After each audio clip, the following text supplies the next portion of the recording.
Hello and welcome back, Josh, Sam, and anyone else who's watching to Lviv and Let Die. We are Lvivin. We're not letting very many people die because it's a football match. Things have been going well, and we're about to play our first Champions League game of the season. I bemoaned our usual shaky start to the season. We have avoided that this time round in quite some style. You'll remember the Dnipro game where we won 3-0. We then beat Govela 4-1, a hat-trick from Rosic and Levant scoring. We then beat newly promoted Bukovina 8-0. A hat-trick from Koulibaly, 2 from Rosic, 2 from Borovkov and Fuentes, all scoring in that game. We then beat Donetsk 2-0 and Alexandria 4-1, Rosic scoring a hat-trick, which means that he is now the club's record goal scorer. Actually, it might have been those goals that did that, but anyway, he's now our record goal scorer. And Ilichevets were put away 4-1 as well, Koulibaly scoring a hat-trick, not to be outdone. So in our final step towards getting into the group stage of the Champions League, we have to play Genoa. We have 2 games to play against them. That will be a double-legged tie, obviously. Away first and then at home. They are a pretty good side. They're the favourites. The media don't really put much stock in us doing well against them. Let's just see where they came last year. Must be in the top 4, and yes, it was. They came 4th. So not the best team in Italy by a long shot, but a team that we seem to face, we're going to have to get past them in some way or another here. Tuamasi has been out with an injury. We've also lost Bakur. Bakur is still suspended from whatever he did last season, and Golovchenko just took a slight knock and will be out for a few weeks. Do we have another right midfielder on the bench? No, Vangel is still injured, so Pampurla will have to jump into the breach.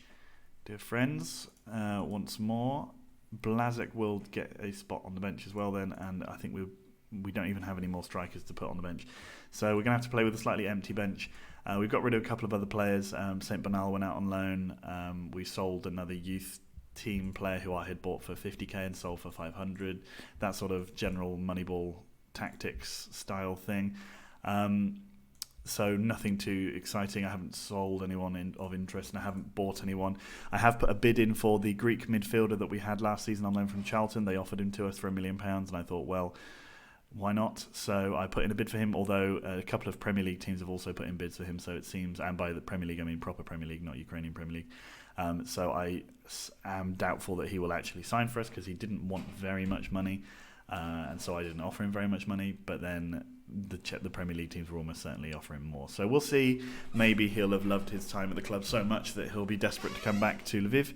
But who really knows? That will give us a nice option on the right wing, especially considering we've got the injury to Bulgarian Vangel. But yeah, it's hard to say what will go on there. I'm also suspicious of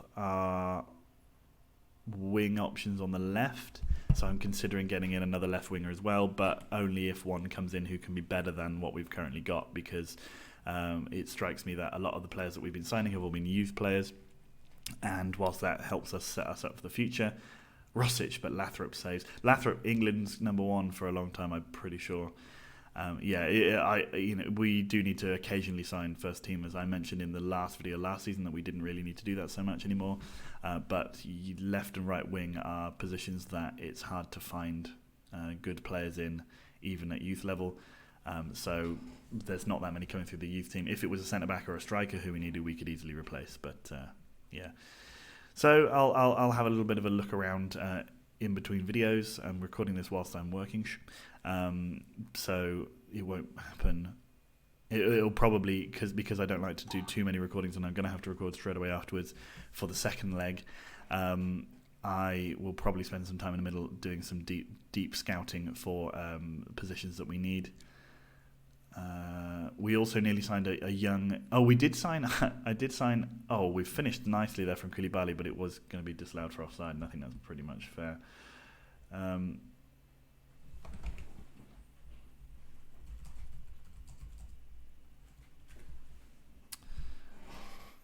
Yeah, so we did sign a German midfielder he's got a lot of potential. He's not very good. He's only able to play defensive midfield, so I've got him training on central midfield general.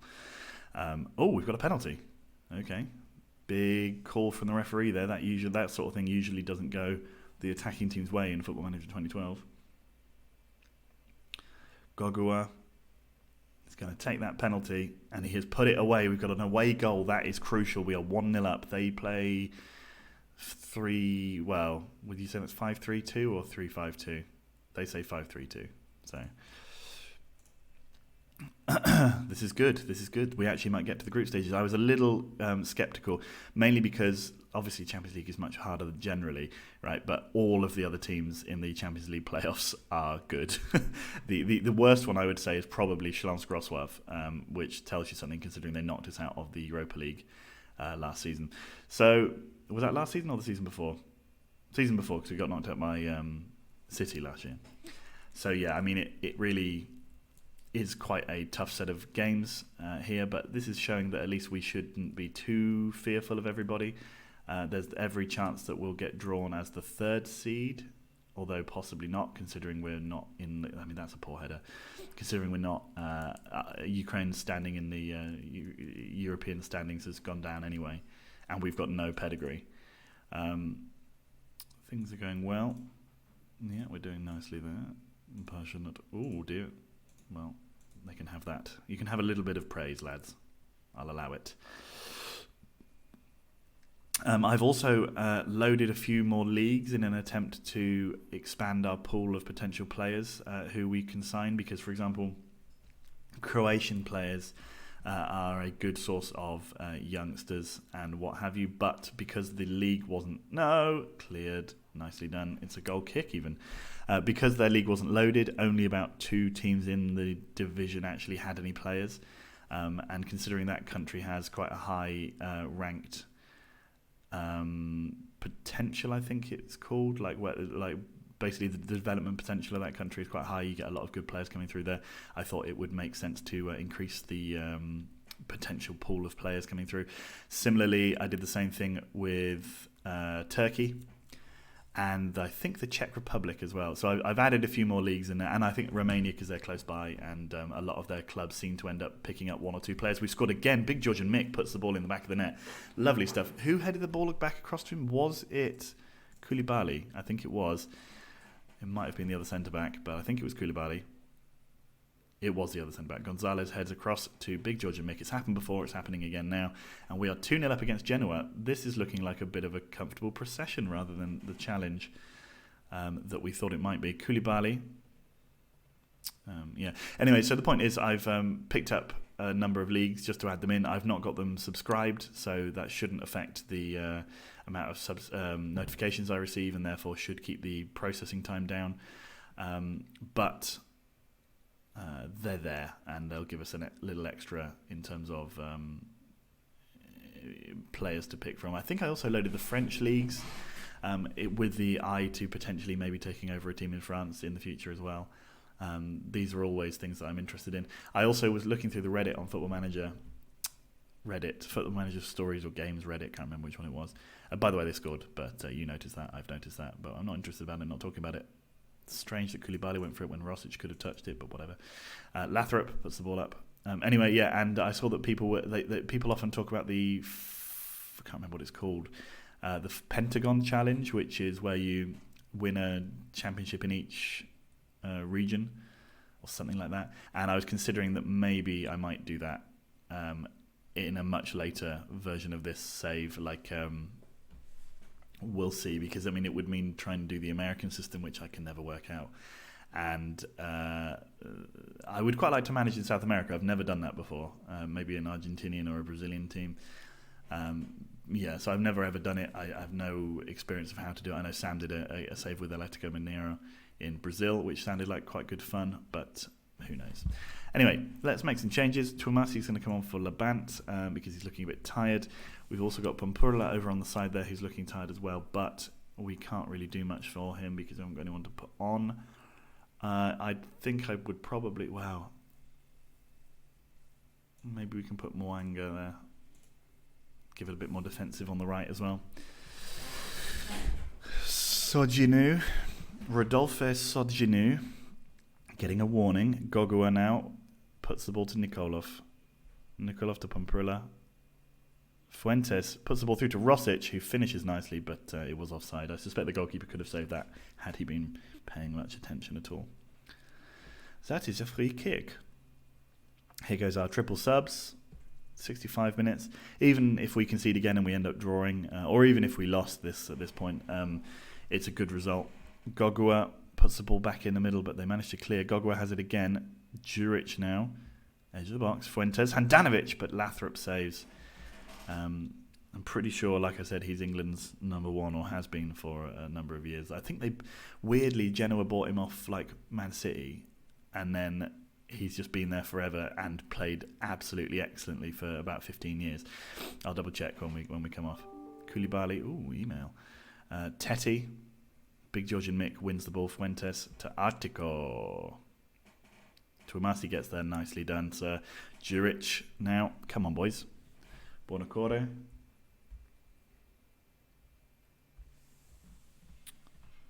Buonocore. Yellow card.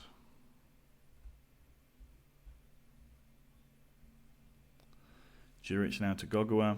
Koulibaly puts the ball wide. Mwanga. We're playing the ball nicely. Mwanga puts the ball in the middle. Handanovic, can he put the third in? No, unfortunately not.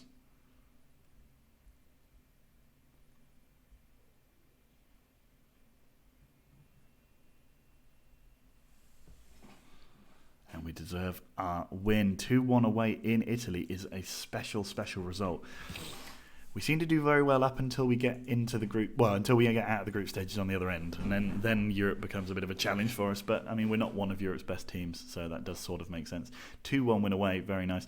You notice that Bayern are having to go through the best placed playoff because they didn't win their league. Śląsk also in this round, but they're not obviously playing today. Videoton. I suppose we could have actually had an easier draw. I was sort of suggesting that we had as easy as it could have been. Not that it's easy at all. The whole point, that was exactly the point.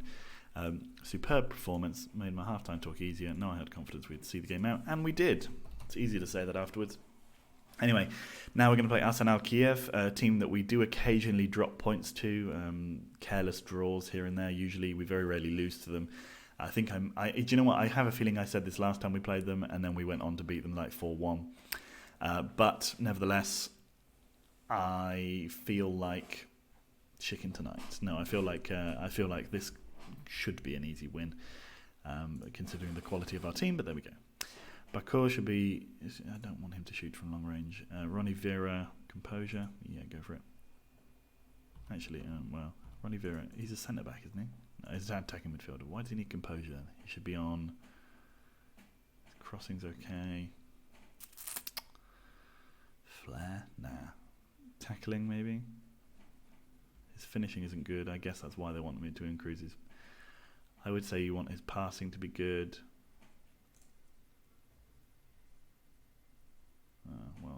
Wide midfielder support, that's what we have, isn't it?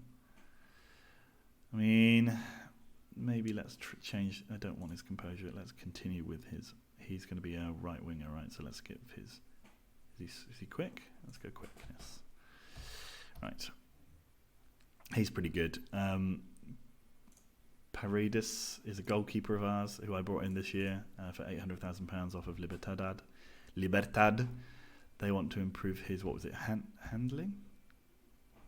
Positioning, which is okay. Tendency to punch, rushing out, throwing.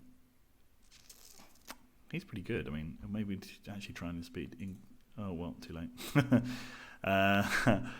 Let's look at Florentino, but not the other one, because the other one's too old. Koulibaly and Milan Juric. Okay, Lviv versus Arsenal Kiev. They are very poor this season. They are down even below Ilichevets, who we just beat 4-1. So we should have this in the bag. We'll do this one, and then I'll play Genoa Metalist. Metalist are on a fairly big upturn of form since last year, although that said, they are down in 8th. Shakhtar, despite... Oh, yeah, here you go. Here's Schlotz. They got Valencia, so yeah, it could have been much worse. And you see, that would have been at one of the ties that we would have liked. Any of those four. And we're the champions, so we could have had those. Apoel, Sarajevo, Bate and Aik.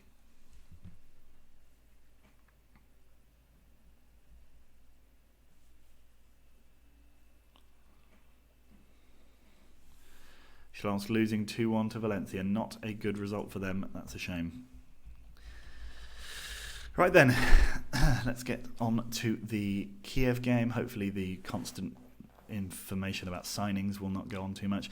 It's noticeable that do you know what I just realised? So I also put the Spanish league in because I realised I hadn't got it loaded, and for the same reason as before. And I suddenly got loads and loads of information about like Florentino Perez wanting to leave as the president of Real Madrid. And I mean, the guy is like 70 now, I think. So in 47 years, he's finally retiring. Let's just see how old he is. Florentino Perez. He's 72 now. So at the age of 104, he decides he wants to drop out of Spanish football, and that's fair enough. I think the guy needs to be given his time away from the game. He's pretty good, Florentino, speaking of. 26, though, I don't think I can... £800,000 isn't bad, but then what? He would want 31,000? No, son. Sorry. Kila... Oh, we've signed somebody. He is fine. Get in the under-21s.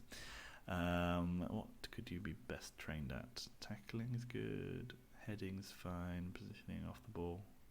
Needs to be quicker. Training. And I think you'll have average training. Good. Yeah, there you go. Barcelona will also change their head. Vladan Anicic. He's been our top.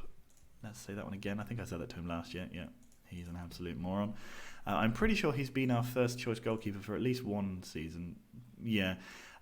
They keep telling me that in press conferences, they keep asking me, oh, will he be given his chance in the first team? And I keep saying, yes, obviously he will be. And they go, oh, but won't everyone else feel upset? I was like, well, I mean, he's the first choice goalkeeper. And he has been for over a year now. So it seems unlikely that people would be upset that the first choice goalkeeper is playing in goal. But whatever. Once the game gets it in its head that someone is a rotation player, even if it's not true, even by their designation, they just can't let it go. Oh, P.F. Chang, or is it Eddie Chang? Let me get a new scout report on him, because he is good. Now then, Davis unhappy at the sale of Juliano. That's a shame. Is he the one that No. Okay, so actually we might get that guy then.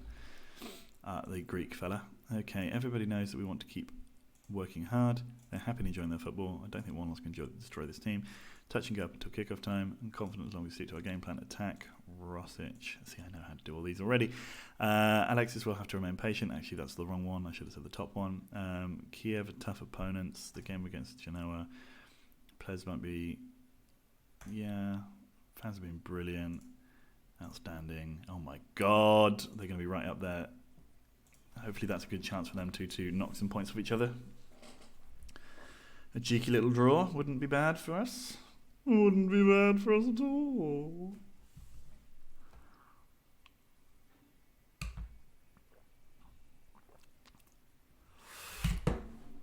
Aquila, no thank you.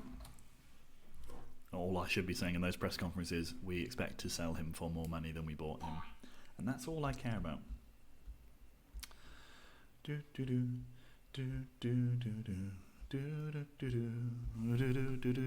Okay, so there you go. So he actually is going to sign for us. Let's just double check, see if this is worth the money that we're spending on him.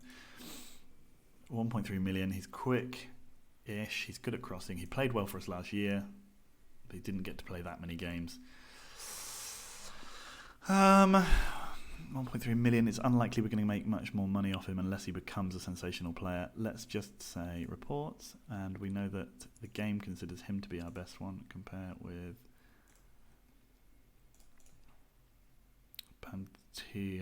Panagiotis is worse, and Bakur.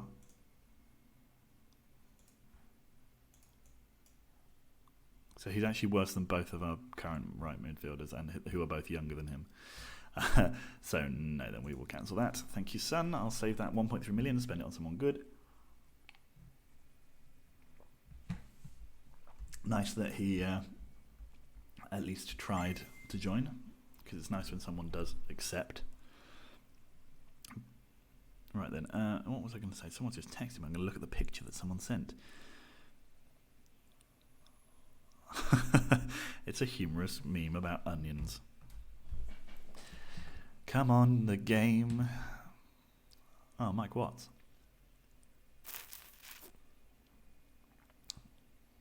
Holy mother of balls, game. Come on.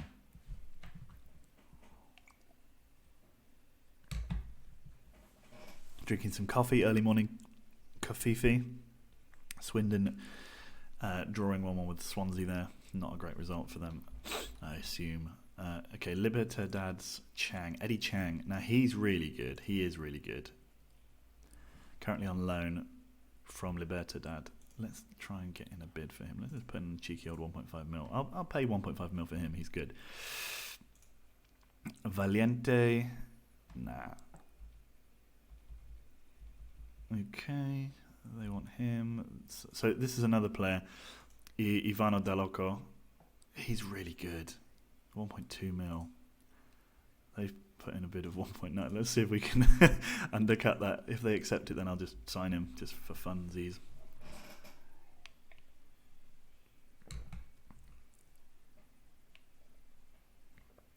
The thing about signing someone like Eddie Chang would be that then blocks a spot for the developing players, and even like Nikolov, who's our current right back, because we'd have to play Chang a little bit at least, you'd think. So it just means I'll have to sell someone else. It's fine. It's fine, guys. It's fine. Let's just check what's happening here. Sevastopol have sacked their manager. Smart move, methinks. Down there. Odessa are top of the league, though. Get out. Who would we like? I'd like Zerka to come up, and maybe like Mikolaev or Prikopatia, someone who's not been up either before or for a long time. Anyway, then we've got Arsenal Kiev now in the cup. In the league. We've got a few days until our game against Genoa. So let's see what we can do in terms of fit players and not fit players. Pampurlo is tired, so let's put Bakur in there instead of him. And let's mute the laptop. Thank you. I think we're good in all those spots there. Barshan is sort of fit again. Maybe let's leave it, and then we can put in Tuamazi instead of Labant for the game against Genoa when we play them. They're playing with 5 behind the ball. If we win this, we'll be on something like 18 wins in a row.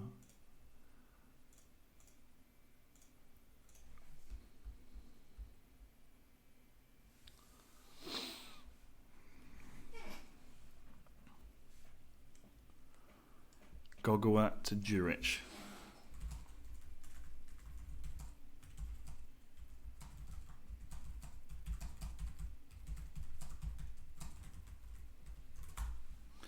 Gonzalez to Fuentes. Fuentes up to Rosic. Rosic has been put through. He's gone round the man beautifully. I mean, he seemed to sort of arrogantly go too far wide and then still score.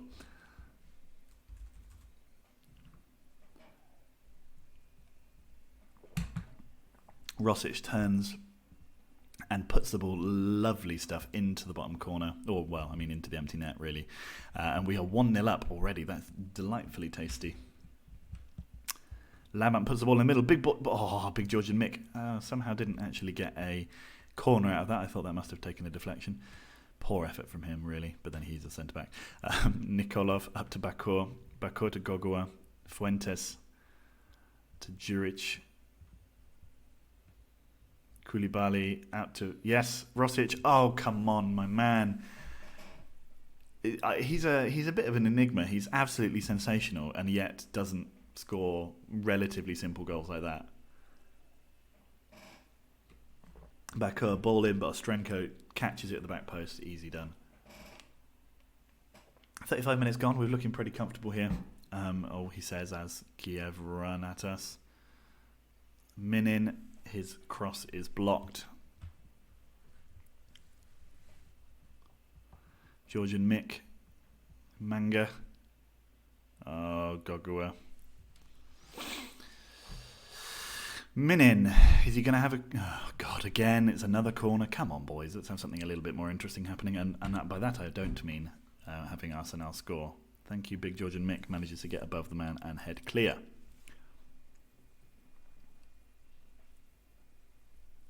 Juric to Gogua.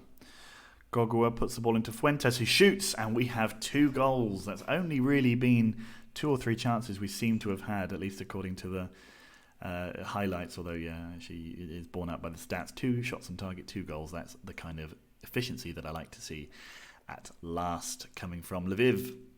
7 games, 7 wins, 21 points. We're already a third of the way to winning the league. Gogua puts the ball to Koulibaly. Koulibaly, nicely done. Labant has the ball now, goes past his man, not quite, sort of started to go past him, then went too far and didn't go further. Koulibaly has a shot, but it was offside. Ostrenko. It's half-time. Fuentes has been excellent, and he has. That was a great finish from him, especially after a sort of a small little section of pressure from Arsenal there. We just came up the other end and put the game, I would argue, to bed. Hopefully that's the case, and we can maybe take off a couple of players to rest them for Genoa. Koulibaly has injured one of their players. That's nice to see. Gogua has the ball now, puts it to Fuentes. And Rosic again. Oh, he had another shot, but Zatoun manages to clear, or rather get in the way and put it out for a corner. Labant puts the ball in. Gonzalez. See, that's what usually happens in corners. It's very rare that we get a penalty like we did against Genoa. Selimovic. Gogua puts the ball, big header. Nicely. Sometimes they put the ball straight into the path of the striker there. But the Arsenal Kiev defence are a little bit more savvy than that. That said, 2 balls later, our goalkeeper has it, and we're springing another attack. Koulibaly has the ball, Zatoun with him, but Koulibaly goes past him, plays the ball off of him, in fact, and then smashes the ball through the legs of the goalkeeper. Oh, yes, please. We're going to take Rosic off. We're going to take off Fuentes as well. And let's suggest that we take off Nikolov as well. 59 minutes gone. Classic 3-man substitution. Koulibaly 1-2 there offers Zatoun. Nice little layoff from Zatoun there. It was great to see that kind of play. They've been working together on that in training. And now here come the backup boys. Carvaccio finally getting his chance in the team, as I told him he would do if he just waited. Similarly, Borovkov, I think he got a hat-trick, didn't he? Did I tell? Was it a hat-trick, or he definitely got 2 in one game, possibly in that Bukovina game. Yeah, he was absolutely sensational. So he's clearly got what it takes to be at least a sort of third striker in our team going forwards. And he is still only 19, I think, or maybe 20 now. So, yeah, we've got a pretty decent side. Boyo puts the ball back to Ostrenko. Mazilauskas, again back to Ostrenko. Not much coming from Arsenal Kiev, really, here. Koulibaly has the ball again. That looked more offside than some of the things that it usually flags. Gogua to Juric. Mick to Juric again. Gogua puts the ball up to Labant. Labant to Carvaccio. And now we have the ball again, but no. Backcourt. Oh, they have the ball for 2 passes, and then we have it again. Gogua. Nicely done, everybody. Juric to Gogua. Come on. Mwanga. Carvaccio to Koulibaly. Koulibaly, usually he curls them. He scored 3. In that game he scored a hat-trick. It was all just curled efforts, like placed in the top corner. I was expecting him to do the same there. Koulibaly with the ball again. Puts the ball through to Bakur. Bakur on the wing. Borovkov with an absolutely towering header. And it is 4 of the goals to 0 of the goals. That's what we like to see. We are already 7 points clear at the top of the league. We haven't even come close to an unbeaten... What a header that is. To an unbeaten season. Did we manage to do it for Shlonsk? We must have managed to do it for Shlonsk. That league was an absolute joke, so we must have been able to. But I feel like this league will be a little bit more of a challenge, but we could go unbeaten if we continue this kind of form. We haven't played anyone particularly big yet. I don't think we've played anyone from the top there at all. Anicic manages to clear. Manga has it again, and his Japanese books all over there everywhere. Koulibaly now on his own. Is he going to go himself? Well, he had a shot nearly deflected through to Bakur, but it didn't in the end. Mwanga taken out by Bosko Markovic. Now we have the ball yet again. It feels like the possession statistics on this game must be insane, but that might not be true. Yeah, only 56%. It just seems like in all of the highlights, they must never have the ball. They must have the ball only in the times when it's not a highlight. Koulibaly still going with the ball here. Gives it to Carvaccio. Carvaccio goes for his. I'm not sure if he's scored yet, but anyway, long range effort from him, tipped over by Ostrenko. Laban puts the ball in the middle. Gonzalez beaten in the air. And again, Gonzalez has it. Puts it to Carvaccio. Carvaccio really desperate to score here. I mean, who wouldn't? They've not been good. Why not try and fill your boots? Ostrenko. Selimovic just allowed to get the ball, although I assume they all read that he was going to just nod it on to nobody anyway. Gogua, Mwanga to Bakur. Borovkov has the ball now. Goes past one, goes nearby another. Carvaccio with his back to goal, back to Gonzalez, he plays it. Carvaccio, Gogua puts the ball through to Labant. Labant has to score that kind of effort. Young man. Dear. Bakur hits the ball over the bar. And I lied that we haven't played anyone. We beat Dnipro, who are currently second, 3-0. So we are showing signs that we have nothing to worry about in this league. Good win, boys. We've finally got to the stage where most of these games are fairly comfortable. I mean, we completely dominated them in that. Possession stats, 61%. That's pretty good. It's not as much as it seemed, but it's pretty good. Bukovna and Arsenal, unfortunately, not doing very much to suggest that they're going to stay up. Bukovna have conceded 24 in 7 games, although in fairness to them, 8 of them did come against us. So that's the end of another video, guys. We'll be back for Classy Gogua on form. Well, I mean, he would be because he's the best. It's a good feeling when everything comes together. It seems to happen quite a lot. Lasher was outstanding. The team know there's no place for it. Confidence is sky high. The team knows there's no place. Yep. Okay. Now then, let's look at the fixtures. I mean, what really is the point? We're going to be playing Genoa and Metalist in the next game. Metalist, possibly one of the games that might prove to be a little bit of a challenge, but possibly also not. And the Genoa game is really the one that we want to try and win, go through to the Champions League group stages and earn that extra wonga that will come with that inevitably. As I mentioned, I think in the last video, those 4 games there, obviously Poltava is against a lower league side in the cup, but Shakhtar, Kruvbas, Karpati is a tough run of fixtures for us, relatively speaking, and will be where we see if we're going to get ourselves an unbeaten run and how easy a title challenge will be for us. At the moment, it suspects that it will be pretty easy, but we'll see. So I'll see you again in a few minutes' time to play Genoa and Metalist, and then after that, we'll see what we do in the group stages. So see you later, guys. Bye.